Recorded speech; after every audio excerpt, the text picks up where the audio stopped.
Voilà les gars, je suis au salon de l'auto, le mondial de l'auto, et regardez ce qu'il y a derrière. Regardez, je suis sur le stand de Stellantis. Stellantis, Stellantis. Il y a une marque qui s'appelle Skyworth. Je sais pas pourquoi ils ont appelé ça avec un nom en anglais. Ce qui est intéressant chez Renault, c'est que tous les tableaux de bord sont plutôt bien finis, mais ce sont tous les mêmes. Ce sont tous les mêmes, hein, quelle que soit la voiture. Ah oui. Eh oui les amis, regardez-moi ça. Il y a du monde, hein. C'est bon pour les actions, ça. Regarde-moi ça, les gens sont intéressés. Ouais, un peu. Il y a tellement de monde qu'il faut faire la queue pour rentrer dans les voitures.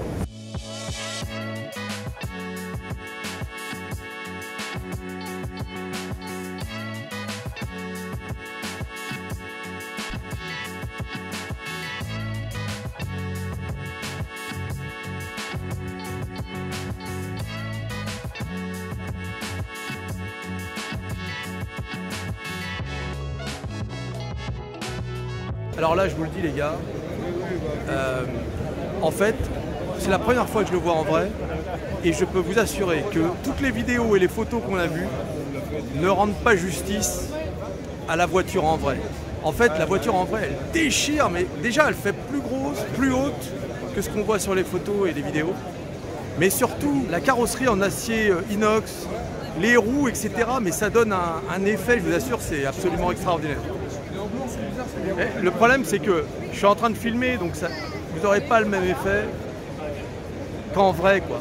Ah oui, il faut le voir en vrai, ce truc. Ah, c'est une dinguerie. Le truc, il est énorme. Ah, je pense que s'il était homologué en France, le truc ferait un carton. Il a vraiment de la gueule. En fait, c'est très simple, pour tout vous dire. T'as ça sur les routes de France ou d'Europe. Bon, bah, tout le monde te regarde, quoi. Je veux dire, tu vois des tas d'SUV hein, au mondial, mais celui-ci, c'est...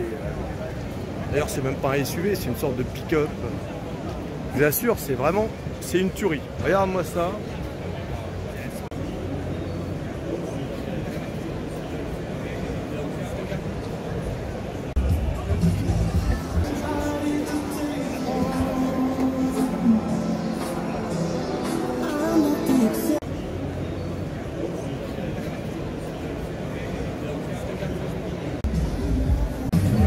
Alors là, les constructeurs chinois sortent le grand jeu.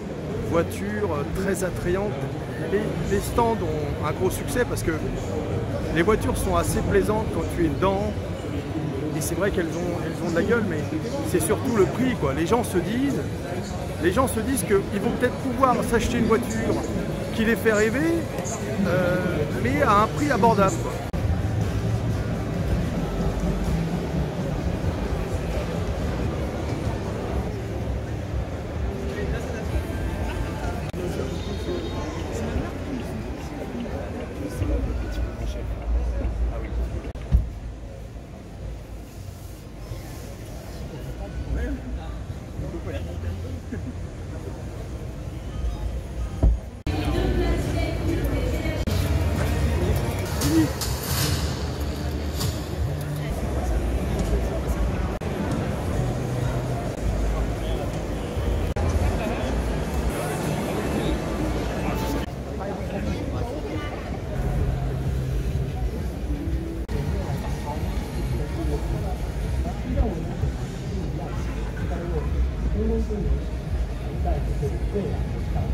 Mais bon, faut pas rêver, je pense que les modèles exposés, il y a quand même pas mal d'options, etc.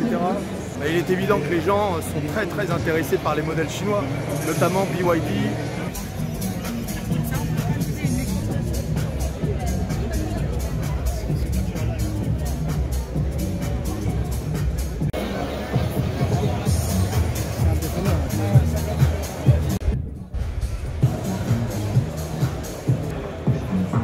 Ouais.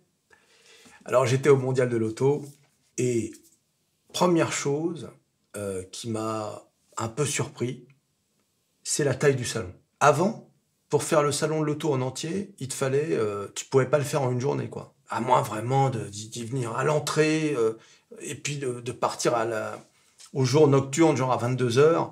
Mais bon, qui fait ça? Au bout d'un moment, c'est fatigant. Mais tu devais le faire sur 2 jours. Si tu voulais vraiment tout couvrir, tous les halls, etc. Là, il y avait 3 halls. Et tu le faisais en quelques heures. En quelques heures, t'avais vite torché le truc. C'est la première chose qui m'a un peu choqué, en fait. Les stands c'était un peu le service minimum, sauf sur les véhicules chinois, mais ça, on y reviendra. Choquant.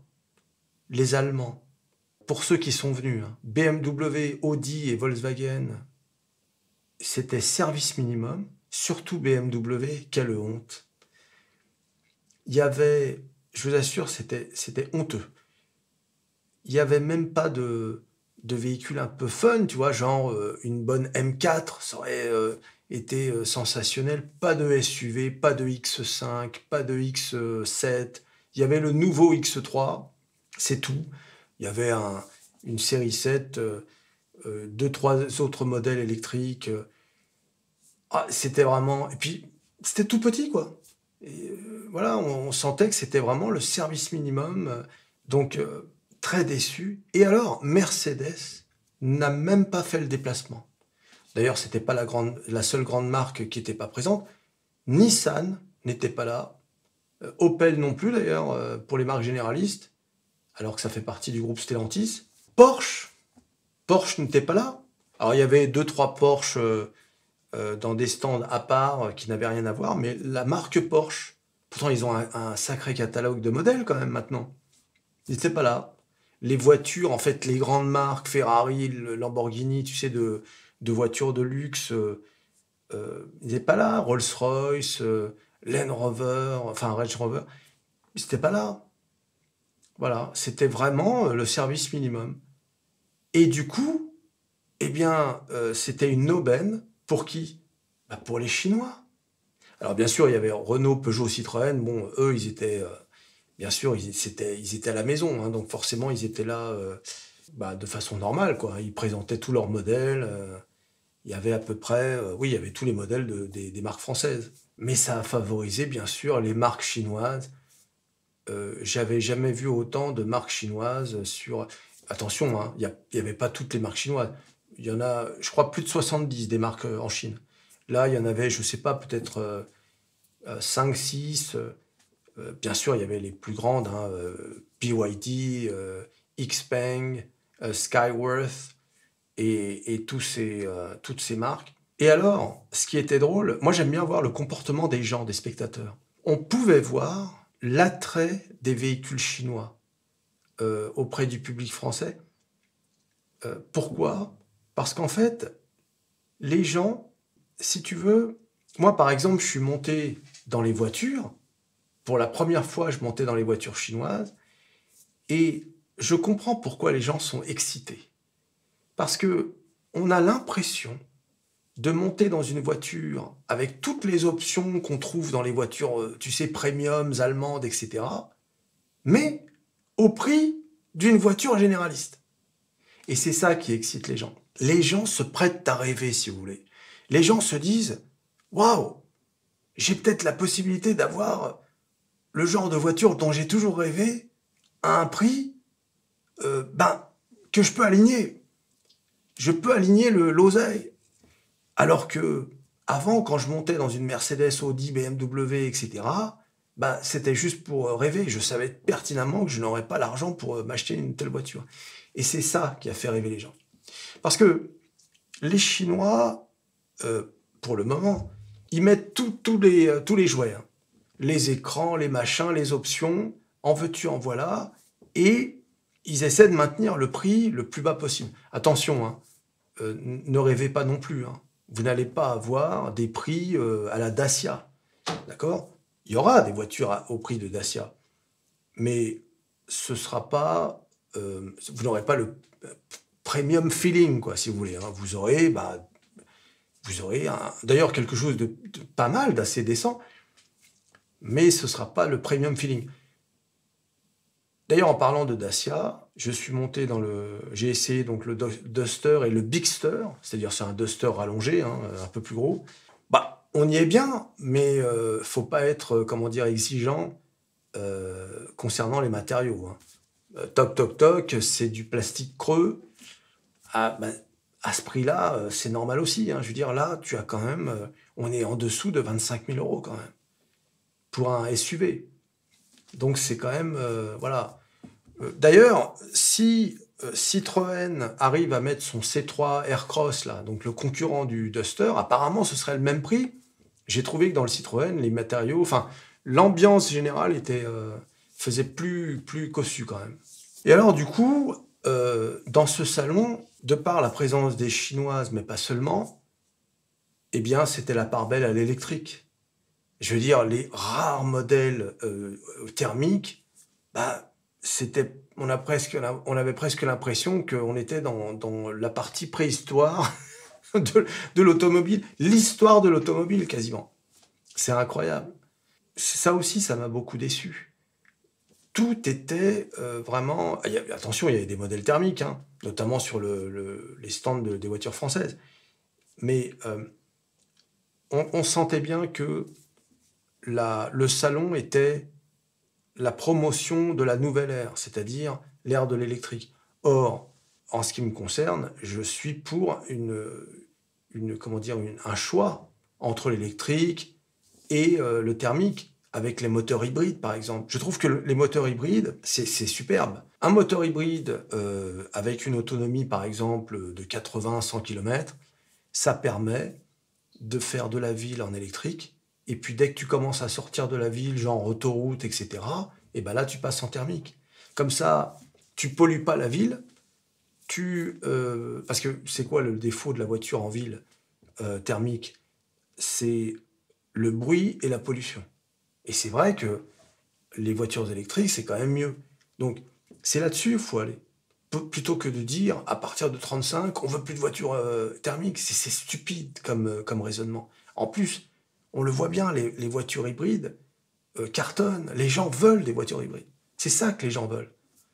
Tu roules en électrique quand tu es en ville, et puis ensuite, tu es libre, et tu es rassuré surtout. Parce qu'au final, des pompes à essence, il y en a partout. Et puis, je t'ai dit, tu as ce truc de la commodité du thermique. L'électrique, l'Europe, en décidant de sortir de l'électrique en 2035, a fait un cadeau inespéré aux Chinois. Les Chinois, qui étaient en retard sur l'Europe et les Occidentaux en général, sur les moteurs thermiques, voilà qu'on leur a offert un cadeau, puisque eux, ils ont préféré se concentrer. Ça fait 20 ans maintenant qu'ils travaillent sur les voitures. Ils ont préféré se concentrer sur les véhicules électriques. Et voilà qu'on leur dit, les gars, vous n'allez pas le croire, nous, on était vachement en avance sur vous, et franchement, vous n'étiez pas sur le chemin de nous rattraper, vous avez même abandonné, mais on va vous faire un cadeau. On a décidé d'abandonner notre avance, voilà, pour que vous puissiez justement profiter de votre avance à vous. Voilà, vu que vous faites quasiment 70% du marché de la batterie électrique en plus. Aïe, aïe, aïe. Voilà. En contrepartie de rien. Non, c'est gratuit. Les Chinois, t'imagines? Ils doivent rigoler. Ils doivent être morts de rire. Du cadeau qu'on leur a fait. En plus, avec les voitures électriques, il y a plein d'avantages en fait. Tu sais, les voitures thermiques, pour balancer une voiture thermique, c'est pas évident. Tu as le moteur à l'avant ou à l'arrière, peu importe, mais il faut balancer le poids du moteur. Donc ça nécessite beaucoup. Avec la voiture électrique, c'est beaucoup plus facile à équilibrer, puisque tout est étalé de façon uniforme quasiment. Donc, encore une fois, il y a tellement d'avantages pour les Chinois. C'est extraordinaire ce qu'on a fait. Ça restera dans l'histoire comme certainement l'une des pires erreurs stratégiques de l'Europe. Voilà. Bon, c'est comme ça. Alors, et encore une fois, c'est pas tant sur l'avance de la technologie. On le voit bien, ça se rattrape, quoi. C'est surtout que nous dépendons de la Chine pour les batteries. Nous dépendons, même si tu fabriques les batteries en France ou en Europe, tu as quand même besoin, de toute façon, des éléments pour constituer les batteries qui sont fabriqués en Chine. En plus, les Chinois, eux, pour avoir le cobalt, etc., ils sont déjà au Congo. Ils ont déjà les mines. Ils sont au Chili, ils sont en Australie. C'est-à-dire, ils ont la chaîne entière de fabrication de batteries. Ils sont à fond là-dedans. Ils dominent de la tête et des épaules le marché de la voiture électrique. Et on leur a fait un cadeau inespéré. C'est extraordinaire. Et bien évidemment, aucun de nos dirigeants politiques ne prendra ses responsabilités. Un jour, on aurait pu imaginer qu'avec de telles décisions, ils seraient poursuivis. Non, non, non, non. Ils diront, c'est pas moi, c'est l'autre. Hein. C'est lamentable. Alors j'ai beaucoup aimé le stand Renault. Je trouve que Renault, là, fait de très beaux modèles. J'ai vu le Renault Rafale, mais je l'avais déjà vu dans la rue d'ailleurs. Je trouvais qu'il avait vraiment une belle présence. Alors le Renault Rafale qui est derrière moi est littéralement pris d'assaut. Il faut faire la queue pour monter dedans. Ce qui est intéressant chez Renault, c'est que tous les tableaux de bord sont plutôt bien finis, mais ce sont tous les mêmes. Ce sont tous les mêmes, hein, quelle que soit la voiture. Je parle des nouveaux modèles, hein, c'est-à-dire Renault Espace, Renault Rafale, Renault Mégane E-Tech, tous les modèles E-Tech, la nouvelle Renault 5. Mais bon, pourquoi pas, puisqu'ils sont plutôt bien faits avec l'écran orienté vers le conducteur. C'est plutôt pas mal. Le Renault Rafale qui est derrière moi est littéralement pris d'assaut. Voilà. Il faut faire la queue pour monter dedans.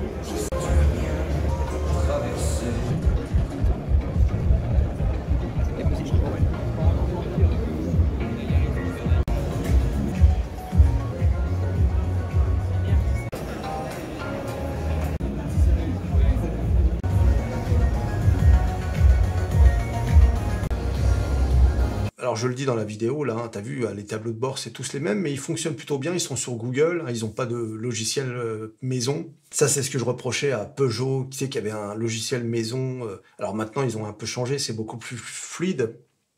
Mais il y a quelques années, le logiciel Peugeot, tu faisais ça, tu avais le temps d'aller boire un café avant que l'écran bouge, tu vois. Les intérieurs de Peugeot, d'ailleurs, sont très design, ils sont très bien dessinés, notamment la nouvelle 3008, mais à l'usage, je suis pas sûr que ce soit très commode finalement.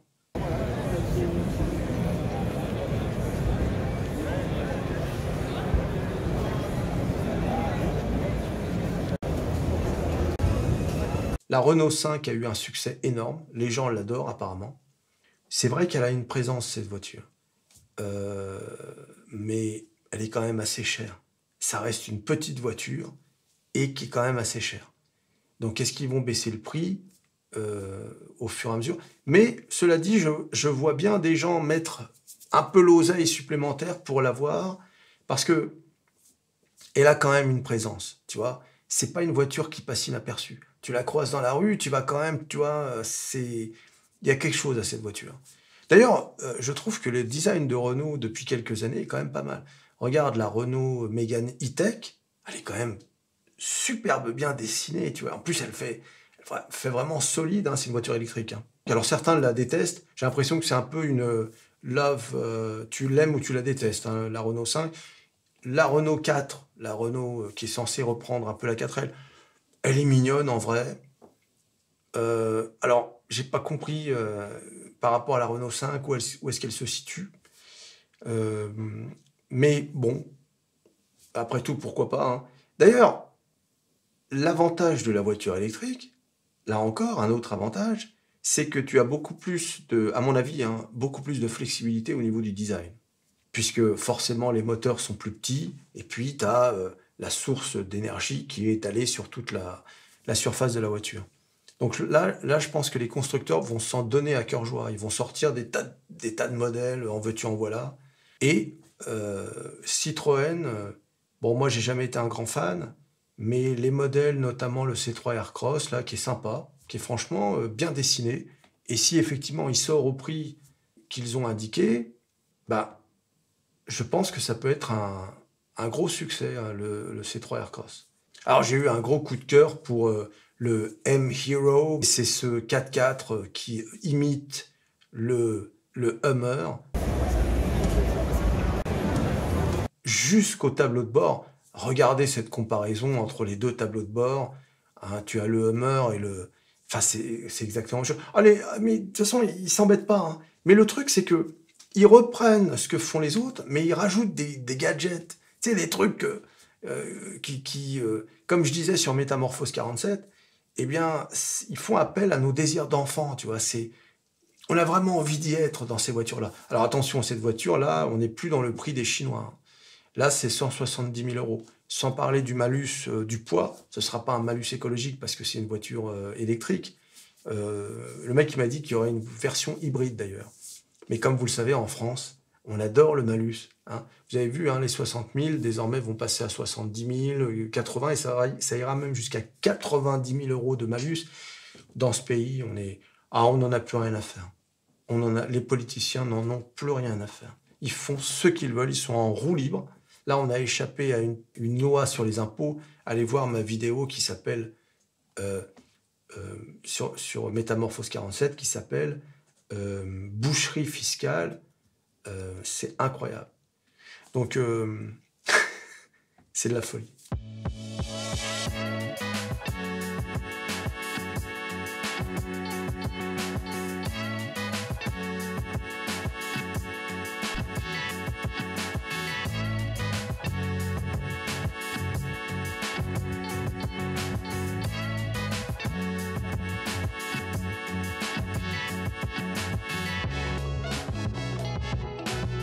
Ouais, les amis, c'était le compte-rendu. J'ai peut-être oublié des trucs. Si c'est le cas, je referai une vidéo. Vous savez, il y a tellement de choses à dire. Mais en attendant, tu t'abonnes, tu likes, tu partages, tu cliques sur à peu près tout ce qui peut être cliqué. Le mondial de l'auto, l'offensive chinoise qui a séduit. Et on se revoit à la prochaine vidéo. Allez, salut.